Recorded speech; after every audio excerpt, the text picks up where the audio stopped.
Hello friends, Marvel Legends Week is continuing today with a look at Kitty Pryde. Let's see how she is.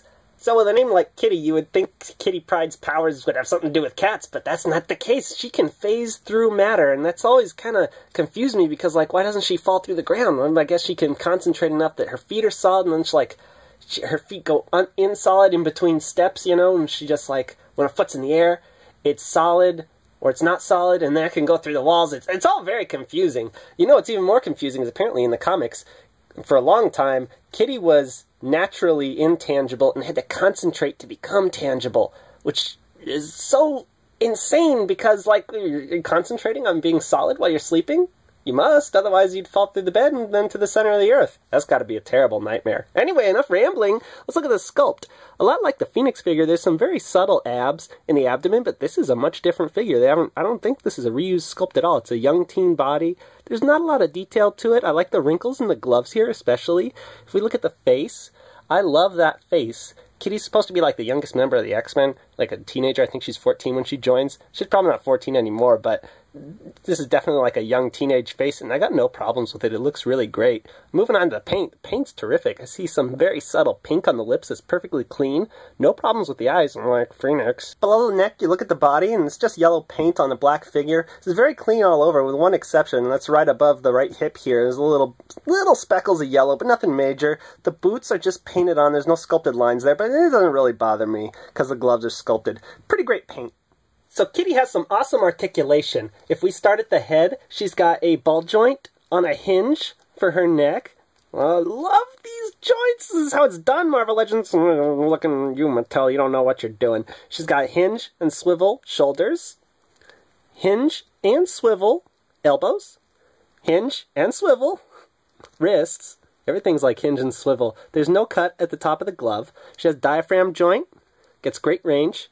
She's got ball joints at the hips. That's the farthest she can quite go out. She can't quite do the splits. She's got cut thighs, double knees, and a hinge and pivot ankle on both legs, of course.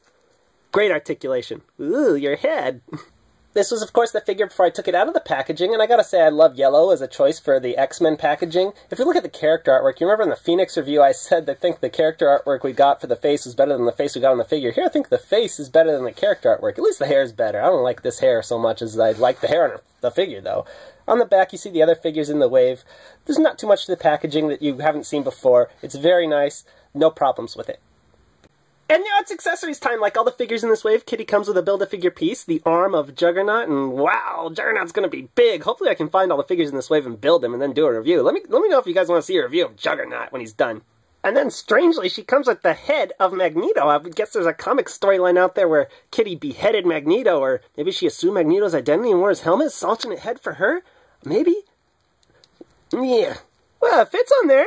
It doesn't look very good, but it fits. Kitty comes with an alternate head. Actually, this is an alternate head for the Onslaught Build-A-Figure that had a Red Skull head, and that's very strange. Kitty's the first Marvel Legend that I know of to come with two Build-A-Figure pieces for different Build-A-Figures. So she's very unique and headless right now. The last accessory is the best. This is Kitty's pet dragon. Yeah, she has a dragon. His name is Lockheed.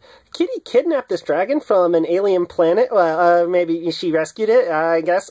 And what you can kind of do, according to the back of the packaging, is wrap Lockheed's tail around her neck, and then it looks like he's perched on her shoulder, and it stays pretty good. He's a pretty good accessory. He's got lots of flexibility, but no real articulation. But I really like him. He's a cute little guy.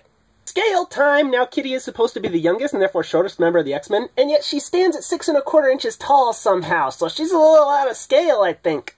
She does thankfully stand shorter than Phoenix and Havoc, and Phoenix is having her usual trouble standing up, so I had to prop her up here. But again, I feel she's still a little too big. Oh, everyone's having trouble standing today. And as always, here she is next to the Pizza Spider-Man and DCUC Batman. If she were a teenager and Spider-Man were still a teenager, the scale would be pretty good, but that doesn't really explain Batman over there. And the height is just not quite right on this figure, is the conclusion I'm reaching. She should be a little shorter. So that is Kitty Pryde, and aside from the fact that she might be a little too tall, there's no real problems with this figure, and I don't think we're going to see a Kitty Pryde figure for a long time. So if you like Kitty Pryde, Shadowcat, whatever you want to call her, you're a fan of this character, you're a fan of X-Men, I say go pick her up. She's a great addition to the team. Peace out, friends.